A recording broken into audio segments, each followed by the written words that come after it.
welcome back to my channel. That's the third time I've had to say that, by the way. So anyways, I thought today that I could just do a video, sort of more of a background video, but as it pertains to reading. And I want to just kind of touch on how I became a reader, because I think it's so interesting to hear how people started reading. Some people from day one, you know, they start reading when they're 3, 4 years old, which is amazing. That wasn't me. And some people don't come into reading until later in life. Like my grandfather, for example, I'm pretty sure that he didn't start reading until he was an adult, possibly even like old-ish, adult-ish, like past 20s, I think, is when he started reading. And now he reads fanatically. So I just think it's really cool and interesting, and I wanted to kind of tell how I became a reader, since it's so important, I think, to read, and especially since being a mother now, this is that much more important and interesting to me, is how people become readers, because I take advice and try to apply it to my own children, because really I just have 2-ish goals in life right now for my children. One is that they become readers, and 2, it's important that they have a respect and hopefully a fondness and love for nature. Those 2 things are main things, besides, you know, like happiness and all that good stuff and satisfaction with their life. Otherwise, like, if those 2 things don't happen, I still love them and accept them unconditionally, but it will make Thanksgiving awkward. How I became a reader, I distinctly remember being in 2nd grade, and prior to that I didn't really read for fun, not that I can remember at all, but I remember the school coming up with a new program where they started making the library books have points. So it encouraged kids to check out books, and once you reach certain points you could get prizes. And if you saved your points, you could go to like a monthly pizza party type deal. So of course everyone started rushing to the library, picking out books and reading them.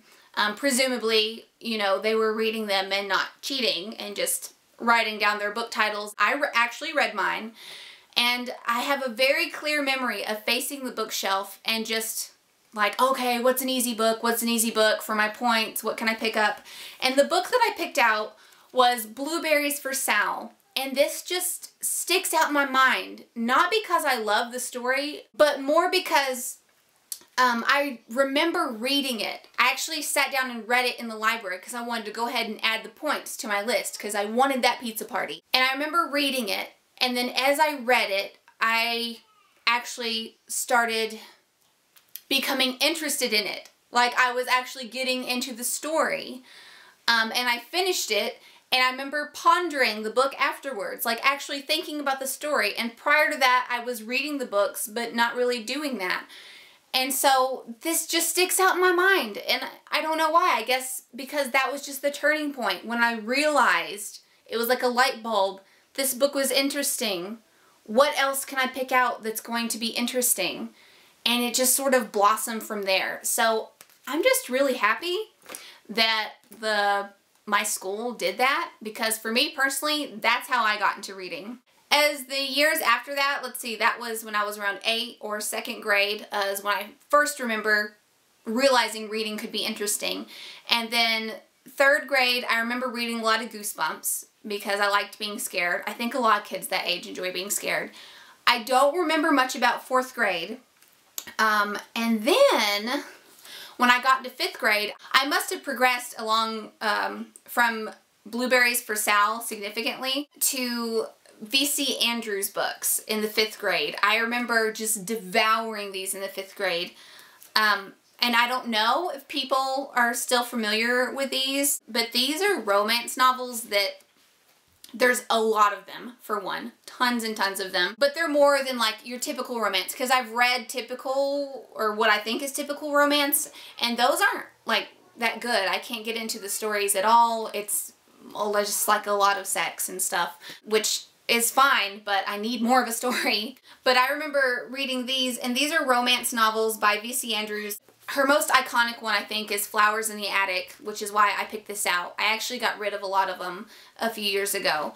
But these were the books that I had available to me at home, and I just remember progressing to a point where I just started devouring everything within sight, book-wise, and my mom handed me these and said, here, why don't you read these? And now thinking back, like, I'm a mother now to an 8-year-old and a 5-year-old. Now I think back and I can't imagine handing my children V.C. Andrews books, because they're really not appropriate for a 10 to 11-year-old girl, in my opinion.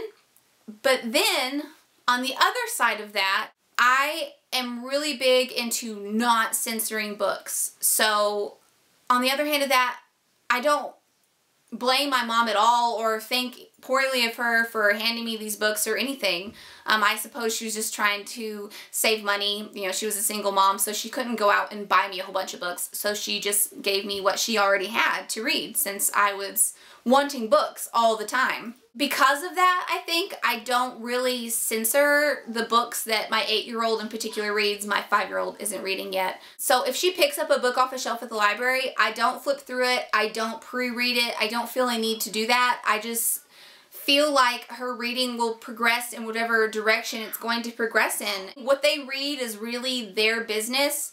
I feel like if my mom had not let me read V.C. Andrews, because I got really into them, but had my mom taken them away from me, or if someone had discouraged me, I don't know where I would end up. Would I have this channel right now? I don't know. So I'm glad no one took those away from me. I went through a period of reading all of those that I had available, along with other books that were more age appropriate, but I was definitely beyond picture books at that point. So yeah, because of that, I'm just really hesitant to only stick to age-appropriate categories for my children. So in my own way, because of that background, I don't, like I said, I don't censor their books. They pick out what they want. Right now, my daughter's really big into Diary of a Wimpy Kid, which I know is huge time twaddle, but because of my background with reading and how I came to love it, I do not snatch books away or say no, or they're inappropriate, or they're not good enough quality. Whatever they're reading, if they are reading, I'm a happy camper. That's just my background into how I became a reader and sort of how it shaped how I view my kids reading and how I plan to handle that as they grow up. I will not be handing them this and encouraging them to read this. However, they are free to come pick off my shelf whatever they want. If they feel like they can tackle it, they're more than welcome to. If they aren't ready to read it, or it's uninteresting, I know they'll put it down. So it's just not that big a deal to me. How did you become a reader? I would love to know. Comment below or point me to your videos, because I gather a lot of information on how to move forward with my children's reading. And how do you, maybe as a homeschooling parent or parent in general, if you are a parent, how do you view reading with your kids? Do you censor what they read? Do you only give them age-appropriate books? You know, how do you come at it, and how do you encourage reading? Because my big thing right now is I want to create readers. So if you've been successful with that, or you have a background where you have experience with helping to create young readers, please point me in the direction of links, blogs, tell me your experience, whatever it is. And yeah, don't forget to like, share, subscribe, and I will see you guys next time.